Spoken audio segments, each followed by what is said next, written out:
সুপ্রিয় দর্শক, আসসালামু আলাইকুম রহমতুল্লাহি ওয়া বারাকাতুহু। ইন্নাল হামদুলিল্লাহ ওয়াসসালাতু ওয়াসসালামু আলা রাসূলিল্লাহ। রমজানের এই বরকতময় মুহূর্তে যে যেখান থেকে দেখছেন এখন টিভি, স্বাগত জানাচ্ছি আপনাদের প্রত্যেককেই। আমি খালিদ সাইফুল্লাহ বকশী। শুরু করছি আপনাদের জন্য আমাদের মাসব্যাপী বিশেষ আয়োজন আল আরাফা ইসলামী ব্যাংক পিএলসি নিবেদিত কোরআন শিখি। এই আয়োজনের সহ পৃষ্ঠপোষক ইজি ফ্যাশন লিমিটেড। এই আয়োজনে আমরা শেখাই কোরআন। যাদের তিলাওয়াতে ভুল রয়েছে, নানান রকম তাজবিদ সংক্রান্ত জ্ঞান যাদের অভাব, যারা নামাজে ভুল পড়ছেন, তারা এই আয়োজন থেকে সহযোগিতা নিতে পারেন। আমরা আপনাদের জন্যে একজন শিক্ষার্থী রেখেছি, চলুন আমরা তার সাথে পরিচিত হইনি। কি নাম তোমার? ওমর ফারুক। ওমর ফারুক, তোমার কাছে আমরা তাউজ তাসমিয়া শুনবো ইনশাল্লাহ। আউযু বিল্লাহি মিনাশ শাইতানির রাজীম। বিসমিল্লাহির রহমানির রহিম। একটু আরো স্পষ্ট করে, লাউডলি, শাউডলি, খুব কনফিডেন্টলি পড়তে হবে, কেমন? দর্শক, আজকে আমরা শিখব নুন সাকিন এবং তানমিন পড়ার 4টা নিয়ম আছে। যেই 4টা নিয়মের 2টি নিয়ম আমরা এর আগের পর্বে শিখেছি। আজকে মূলত আমরা নুন সাকিন এবং তানমিনের পরে র লাম আসলে কি করে পড়তে হবে, গুন্না সহ পড়বো নাকি গুন্না ছাড়া পড়বো, এই বিষয়গুলো আমরা শিখবো ইনশাআল্লাহ। তার আগে একটু বলে নিতে চাই, নুন সাকিনও যা, তানমিনও তা, অর্থাৎ একই রকম উচ্চারণ, লেখার ক্ষেত্রে আলাদা। আর একটা বিষয় জেনে রাখি, নুন সাকিন তানমিনের যে 4টা নিয়ম, এগুলো সাধারণত আমরা যখন ছোটোবেলায় মাদ্রাসায় পড়তাম আমাদেরও মনে রাখতে খুব অসুবিধা হতো। যেমন আপনারা যেমন পার্ট অফ স্পিচ যখন প্রথম পড়েন, তখন এগুলি নিয়ে খুব, বিশেষ করে টেন্স নিয়ে কি মুশকিলে আপনারা পড়েছিলেন, আমরা পড়েছিলাম, ঠিক এরকমই একটা মুশকিল নুন সাকিন তানমিনের ক্ষেত্রে হয়। বিধায় আপনাদের জন্য আমি একটা সহজ পদ্ধতি করেছি, আর সেটি হলো নুন সাকিন তানমিন সাধারণত গুন্না হয়, তবে কখনো কখনো গুন্না করা যাবে না। কখন? তখন যখন নুন সাকিন আর তানমিনের বাম দিকে 8টা হরফ আসে। কোন সেই 8টা হরফ? এটা আমরা নিয়েছি ইজহারের 6টা আর ইদগামে বেলাগুন্নার 2টা। তাহলে কি হলো? গুন্না ছাড়া তখন পড়া যাবে যখন নুন সাকিন তানমিনের বামে 8টা হরফের কোনো একটি আসবে। সেই 8টি হরফ কি কি দর্শক? হামজা হা, আইন হা, ওয়াইন খ, লাম র। আর বাকি অন্য সব হরফ আসলে গুন্না হবে, কিন্তু গুন্নার ধরন বা তারতম্য থাকবে, কিন্তু গুন্না তো হবে। সেই জন্য এটাকে এইভাবে করে সহজ করেছি, মানে সাধারণ পাঠক পাঠিকার জন্যেই। কিন্তু যারা আলেমে দিন আছেন, যারা উচ্চতর লেভেলের তিলাওয়াত চিন্তা করেন, তাদের জন্য হচ্ছে ইদগাম, মানে প্রথমত ইজহারের হরফ 6টি। নুন সাকিন তানমিনের পরে ইজহার আসলে নুন সাকিন তানমিনকে গুন্না করা যাবে না। নুন সাকিন তানমিনের পরে যদি বা হরফটি আসে বা কলব, তখন মিম দ্বারা বদল করে পড়তে হবে। নুন সাকিন তানমিনের পরে যদি 15টি হরফ আসে, তাহলে ইকফা হবে। ইকফার হরফ কয়টি? 15টি। তা, সা, জিম, দাল, দাল, জা, সিন, শিন, স, দ, ত, দ, ফা, কফ, কাফ। তখন নুন সাকিন তানমিনকে গোপন করে গুন্না করে পড়তে হবে। আর নুন সাকিন তানমিনের বামে যদি ইয়ামিম, ওয়াও, নুন এবং র লাম 4টি আসে, মিলাতে হবে। এটাকে বলা হয় ইদগাম। কিন্তু ইদগাম আবার 2 প্রকার। ইদগামে বা গুন্না, গুন্না সহ মিলানো। নুন সাকিন তানমিনের বামে যদি ইয়ামিম, ওয়াও, নুন আসে, তাহলে গুন্না সহ মিলাতে হবে। আর নুন সাকিন তানমিনের বামে যদি র লাম আসে, গুন্না ছাড়া মিলাতে হবে। এই ছিল এক নজরে নুন সাকিন তানমিনের পড়ার একটা নিয়ম। তো আজকে আমরা ইদগামে বেলাগুন্না বা গুন্না ছাড়া মিলানোর ব্যাপারটি প্রথমে শিখবো ইনশাআল্লাহ। চলুন স্ক্রিনে চলে যাই। আমরা স্ক্রিনে দেখতে পাচ্ছি র এবং লাম আছে। এই র এবং লাম, এই 2টো হরফ যদি নুন সাকিন অথবা তানমিনের পরে আসে, কি করে পড়ব, সেটি মূলত আজকের বিষয়। এখানে নুন সাকিন রয়েছে, মিম, নুন, জবর, মান, গুন্না হবারই কথা ছিল, কিন্তু গুন্না হবে না, কারণ বাম দিকে লাম এসছে।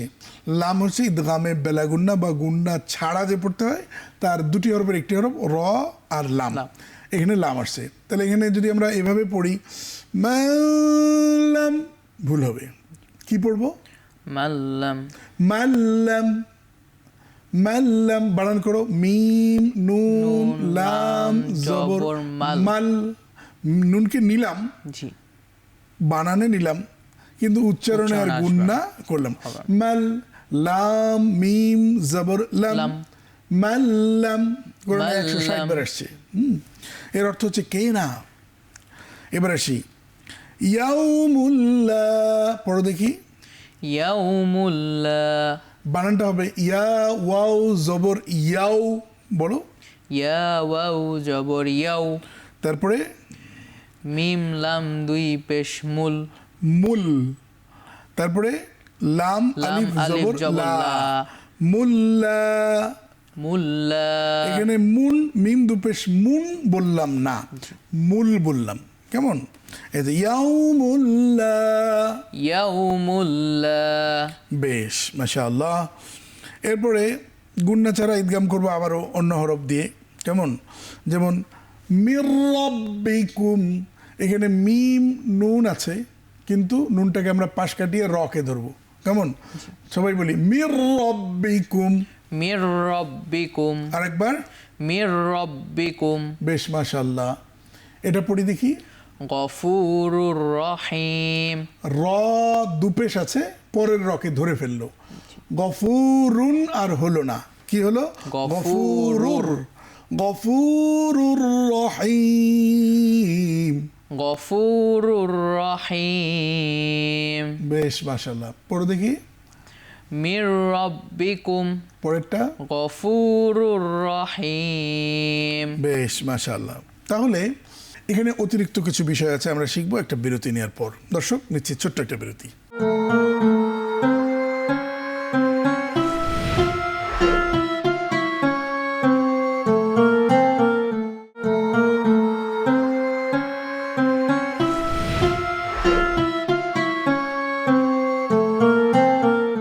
স্বাগত আরেকবার, সাথে ছিলেন, অসংখ্য ধন্যবাদ। দর্শক, দেখছেন আল আরাফা ইসলামী ব্যাংক পিএলসি নিবেদিত কোরআন শিখি, এই আয়োজনের সহ পৃষ্ঠপোষক ইজি ফ্যাশন লিমিটেড।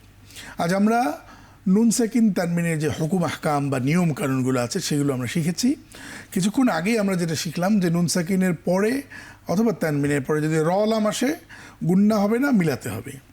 এখন আমরা একটু অতিরিক্ত প্রায়োরিটি দিব, কিছু বিষয় আছে, যেমন একই শব্দে আসে, যেমন নুন সেকেন্ডের পরে যদি ইয়া আসে, তখন আমরা একটু খুবই সিনসিয়ারলি পড়ব, যেন কোনোভাবেই গুন্না না হয়। কেমন? যেমন এখানে কিন্তু গুন্না হওয়ার একটা চান্স আছে, যেমন দুইয়া না, এখানে পড়বো দুনিয়া। পড়ো। দুনিয়া, তারপরে বুনিয়ানুন। বুনিয়ানুন, কেমন? বুনিয়ানুন। এখানে আমরা কি করবো? এরপরে মিন হুম পড়ি, মিনহুম, গুন্না হলো না। পরেরটা পড়ো। মিনকুম, এখানে গুন্না হবে। কেমন? তো বেশ। আচ্ছা, নিচের কোনটি নুন সাকিনে ইজহার হবে? নুন সাকিনের ইজহার প্রথমটা না পরেরটা? দ্বিতীয়টি। দ্বিতীয়টা। এখানে কি লেখা আছে? ইন হিসাবুহুম। ইন গুন্না হলো। হিসাবুহুম, হ্যাঁ, নিচের কোনটি নুন সাকিনে ইজহার? প্রথমটি। প্রথমটি। নুন সাকিনের পরে আইন আসছে। কেমন? সেটা মিন আইদি। মিন আইন্দি, নিচের কোনটিতে তানবিনের ইজহার?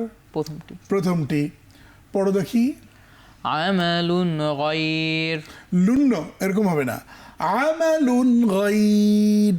আমালুন গায়র, বেশ, মাশাআল্লাহ। নিচের কোনটিতে তানবিনের ইজহার আছে? প্রথমটি। প্রথমটিতে। হাকিমিন খবীর। পরেরটা পড়ো দেখি। কওমিন কাফিরিন, কাফিরিনে কয় আলিফ টানতে হবে? 3 আলিফ। 3 আলিফ, কারণ মাদের হরফের বাম পাশে থামলে 3 আলিফ টেনে পড়তে হয়, এটাকে মধ্যে আরজি বলে। ওকে। আযাবুন আলীম। বুন এখানে ইজহার আছে, তানবিনের ইজহার। আমরা শিখলাম যে আজকে নুন সাকিন এবং তানবিনের যে বিষয়গুলো। দর্শক, আমি আবারও আপনাদেরকে মোটা করে, মানে মোটা দাগে যে বিষয়টা বলতে চাই, নুন সাকিন তানবিন এর হুকুম আহকাম জনিত কোনো ভুলের কারণে আপনার অর্থ পাল্টে যাবে, একেবারে আপনার মহাভারত অশুদ্ধ হয়ে গেল, আপনার একেবারে লাহানে জলি হয়ে গেল, এমনটা কিন্তু না। কিন্তু আমরা সারা মাস ব্যাপী শিখলাম, তো আমরা তাজবিদের সবগুলো বিষয় শিখে রাখলাম। কিন্তু আমাদের মনে রাখতে হবে যে কি কি কারণে লাহানে জলি বা বড় ভুল হয়। আমি একটু তোমাকেই বলি। এক হরফের জায়গায় অন্য হরফ পড়লে লাহানে জলি বা বড় ভুল হয়। এক হরকত, যেমন এক জবর এক জের এক পেশ, দুই জের দুই পেশের পড়ার ক্ষেত্রে কি হয়? লাহানে জলি মানে বড় ভুল। জলি মানে প্রকাশ্য বা বড়, লাহান মানে ভুল, ভুল হয়। আর কি? যেইখানে টান নাই সেইখানে টান দেয়া লাহানে জলি বা বড় ভুল। আবার যেখানে আছে সেখানে টান না দেয়া সেটাও কিন্তু লাহানে জলি। জলি। জলি মানে বড় ভুল। আর তাসদিদ যুক্ত শব্দকে তাসদিদ বিহীন পড়া লাহানে জলি। আবার তাসদিদ বিহীন শব্দকে তাসদিদ লাগিয়ে পড়া লাহানে জলি। জজম যুক্ত শব্দকে জজম বিহীন পড়া লাহানে জলি মানে বড় ভুল বা প্রকাশ্য ভুল। আবার জজম বিহীন শব্দকে জজম লাগিয়ে পড়া সেটাও কিন্তু লাহানে জলি বা বড় ভুল, প্রকাশ্য ভুল। যে ভুল পড়লে সাধারণত বা বেশিরভাগ ক্ষেত্রে অর্থ উল্টে যায়, পাল্টে যায়, চেঞ্জ হয়ে যায়, সেই জন্য লাহানে জলি পড়া যাবে না। নামাজ ভঙ্গের কারণ সাধারণত 19টি। এই 19টির প্রথম এবং প্রধান কারণ হলো প্রথম এবং প্রধান কারণ হচ্ছে নামাজে অশুদ্ধ পড়া। নামাজে অশুদ্ধ পড়লে চলবে না। সুতরাং দর্শক, এই জায়গাটাতে আমাদের খুব ফোকাস করতে হবে। কিন্তু এখানে একটা কিন্তু আছে। কিন্তুটা কি? ভাই, শুদ্ধই পড়েন আর অশুদ্ধই পড়েন, কিছুই তো আপনি বোঝেন না। তো যিনি না বুঝে যা কিছু বলেন, না বুঝে পাগল ছাড়া আর কেউ কিছু বলে? পাগলকে যদি বলা হয় যে তোমার বাড়ি কোথায়, সে বলছে আমি আজকে ইলিশ মাছ দিয়ে ভাত খেয়েছি। পাগলকে যদি জিজ্ঞেস হয় যে আপনি বিয়ে শাদী করেছেন কিনা, বাচ্চা কাচ্চা আছে কিনা, সে বলে যে 9টার গাড়িটা কয়টায় ছাড়বে। পাগল এরকম উল্টাপাল্টাই বলবে, কারণ তার সামনে সে তো কিছু জানে না। তো আমরাও কিন্তু অনেকে মনে করছি খুব সুন্দর একটা নামাজ পড়লাম, কিন্তু নামাজে কি কি বললাম, পাগল যেমন কি বলে বোঝে না, আমরাও যখন আল্লাহর সামনে যা কিছু পড়ি বলি, যখন বুঝি না, তখন উই আর কাইন্ড অফ পাগল। দর্শক, আপনি কষ্ট নেবেন না মনে। দুনিয়ার কত কিছু পড়ার সময় হয় আপনার কোরআন পড়ার সময় হয় না। তো এটা খুবই দুঃখজনক। এই বোধ আমাদের প্রত্যেকেরই আসুক। সময় হয়েছে একটা বিরতি নেবার। ফিরছি খুব শীঘ্রই ইনশাল্লাহ।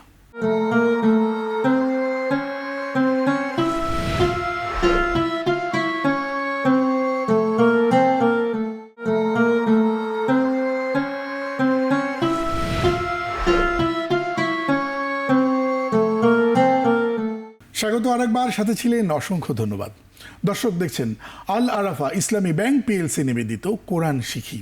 এই আয়োজনের সহ পৃষ্ঠপোষক ইজি ফ্যাশন লিমিটেড। দর্শক, এই আয়োজনে আজকে আমরা নুন সাকিন তানবিনের আদ্যপান্ত শিখেছি। এ পর্যায়ে আমরা কোরআন যখন আমরা পড়ব তখন কত রকম বিষয় আছে, সবগুলো বিষয়ই কিন্তু কোনো একটা সূরাকে ধরে আমরা আপনাদের ঠিক করবার চেষ্টা করছি যাদের তিলাওয়াতে ভুল আছে। আজকে আমরা সূরা কদর, চমৎকার একটি সূরা, এই সূরাটা আমরা ইনশাল্লাহ এর উপরে আমরা মাস্ক করব। আউযু বিল্লাহি মিনাশ শাইতানির রাজীম। পড়ো। আউযু বিল্লাহি মিনাশ শাইতানির রাজীম। তোমার আউ কণ্ঠনালী থেকে নাকে গিয়েছে, এটা একটা ভুল। বিল্লাহি মিনাশ শাইতানির রাজীম, রাজীম নাকে গেছে। আরেকবার পড়ো তো। আউযু বিল্লাহি মিনাশ শাইতানির রাজীম। শাই নাকে গেছে, শাই নাকে যাবে না, হ্যাঁ, শাই নাকে যাবে না। বিসমিল্লাহির রহমানির রহিম। পড়ো।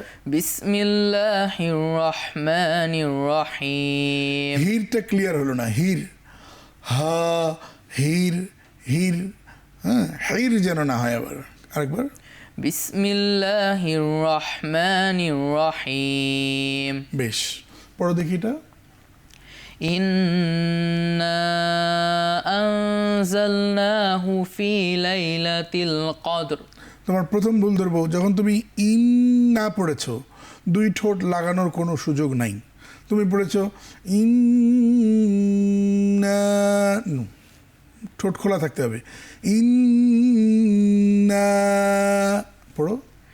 ইন্না আনজালনাহু ফি লাইলাতিল কদর। কদর কদর র আসতে হবে। দর্শক এখানে ইন্না ওয়াজিব গুন্না, কিন্তু তিন আলিফ টানতে হবে, কারণ মদের রূপের বাম পাশে আলিফের রূপে হামজা আসছে। এখানে গুন্না করতে হবে, কারণ এখানে ইখফা গুন্না হয়েছে। নুন সেকেন্ডের পরে ঝা আসছে, ঝা ইকফার 15 হরফের 1 হরফ। জাল্লাহু এক আলিফ টানবো, কারণ খাড়া জবর খারাজের উল্টা পেশ এক আলিফ টেনে পড়তে হয়। ফি লাইলাতিল ফি এক আলিফ টানবো, লাইলাতিল কদর কদর। এখানে দাল কলকলা হবে, আবার রকে মোটা করে ছাড়তে হবে। কদর কদর। বেশ, পরে পড়ো। ওয়ামা আদরাকা মা লাইলাতুল কদর। ওয়ামা আদরাকা মা লাইলাতুল কদর। ওয়া টান দেওয়া যাবে না, মা তিন আলিফ টানবো, কারণ মদের হরফের বাম পাশে আলিফের রূপে হামজা এসছে। অথবা এটা চিকন বুদ্ধি শিখিয়ে দিয়েছি, চিকন চিহ্ন দেখলে তিন আলিফ টেনে পড়তে হয়, মনে রাখবেন। আদরাকা আদ কলকলা রাকা মা এক আলিফ টান, লাইলাতুল কদর এখানেও র সাকিন মোটা করে পড়তে হবে। এরপরে কি পড়ো দেখি। লাইলাতুল কদরি খায়রুম মিন আলফি শাহর। শাহর শাহর র আসতে হবে, তো র আসতে হবে না, শাহর। শাহর Great. লাইলাতুল কদরি খায়রুম মিন আলফি শাহর। পড়ো। লাইলাতুল কদরি খায়রুম মিন আলফি শাহর। মিম দুই ঠোঁটের শুকনো জায়গা থেকে মিম, মিম এটা। আর লাই নাকে যাবে না, লাই লাই লাই। মনে থাকবে তো। জি। লাইলাতুল কদরি খায়রুম মিন আলফি শাহর। পড়ো দেখি। লাইলাতুল কদরি খায়রুম মিন আলফি শাহর। শাহর শাহর র আসতে হবে। তারপর এটা পড়ো। তানাজ্জালুল মালাইকাতু ওয়ার রূহু ফিহা বিইজনি রাব্বিহিম রব্বি হিম কেন? রব্বি হিম রাব্বিহিম না, হিম নয়, হিম। রাব্বিহিম। হ্যাঁ, আবার তানাজ্জালুল মালাইকাতু ওয়ার রূহু ফিহা ফিহা নয়, ফিহা। ফিহা তারপরে ফিহা বিইজনি রাব্বিহিম মিন কুল্লি আমর। এখানে কি কি ভুল হতে পারে দর্শক? তানাজ্জালুল পড়লাম, মালা চার আলিফ টানবো, কারণ মাদের হরফ খারা জবর খারাজের উল্টা পেশ অলসো মাদের হরফ, বা এটা মাদ, তো মাদের বামে আলিফের রূপে না মূল হামজা এসছে, তাই চার আলিফ টেনে পড়তে হবে মধ্যে মুত্তাসিল। ইকাতু ওয়ার রূহ, রু এক আলিফ টানবো, হু টানবো না, ফি এক আলিফ টানবো, হা এক আলিফ টানবো, কেন? মাদের তাবাই। বিইজনি, অনেকে বিইজনি ইজনি এমন পড়া যাবে না, বিইজনি রব্বিহিম মিন কুল্লি আমর। মিয়টা কি হবে? গুন্না হবে। কুল্লি কোনো গুন্না হবে না, আমর আমর শেষে সাকিন হবে। এই ছিল মোটামুটি তাজবিদের বিষয়গুলো। এখন আমরা একটু অর্থটার দিকে যাই। প্রথমে যদি আসি, আল্লাহ তাআলা বলছেন ইন্না আনজালনাহু ফি লাইলাতুল কদর, নিশ্চয়ই আমি এটি নাজিল করেছি লাইলাতুল কদরে, অর্থাৎ এমন এক মহিমান্বিত রজনীতে আল্লাহ তাআলা নাজিল করেছেন, যে রাতকে আল্লাহ তাআলা কদর বা মহিমান্বিত রজনী বলছেন, এবং সেটা রমজান মাসে। সেটা কখন? সেটি হচ্ছে শেষ 10 দিনের কোনো এক বেজোড় রাত্রে। কেমন? আল্লাহ তাআলা তাকিদ দিয়ে বলছেন ওমা আদরাকা মা লাইলাতুল কদর, তুমি কি জানো যে কদরের রাত কি? আল্লাহ তাআলা তার একটা কিছু গুরুত্বপূর্ণ কিছু বলবেন, এই বলার জন্য তিনি কি করছেন?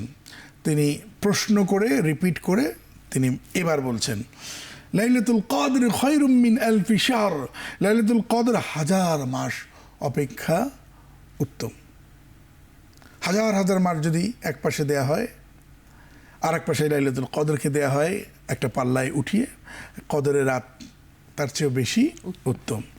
এরপরে আল্লাহ তাআলা কি বলছেন, কারণটা কি? এই কারণটা আল্লাহ তাআলা বর্ণনা করছেন যে তানাজ্জালুল মালাইকাতু ওয়ার রূহ ফিহা বিইذনি রাব্বিহিম মিন কুল্লি আমর। এ রাতে ফেরেশতা আর রূহ তাদের রবের অনুমতিক্রমে প্রত্যেক কাজে অবতীর্ণ হয়। প্রত্যেকের নানা রকম কাজ দেয়া হয়েছে। আল্লাহ তাআলা কিন্তু প্রতি রাতেই, গভীর রাতে এসে বলে, কে আছো আমার কাছে রিজিক চাও, কে আছো বিপদগ্রস্ত আমার কাছে বিপদ থেকে মাফ চাও, আমি তোমাদের ক্ষমা করে দেব। এই বিষয়গুলো দপ্তর বন্টন করে দেওয়া আছে, তারা সেটা বন্টন করে। শেষে আল্লাহ তাআলা বলছেন সালামুন হিয়া হাত্তা মাতলাইল ফাজর।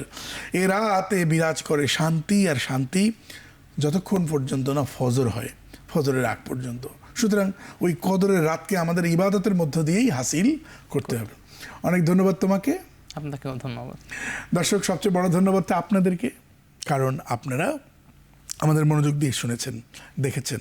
এতক্ষণ আপনারা দেখছিলেন আল আরাফা ইসলামী ব্যাংক পিএলসি নিবেদিত কোরআন শিখি। এই আয়োজনটির সহ পৃষ্ঠপোষক ইজি ফ্যাশন লিমিটেড।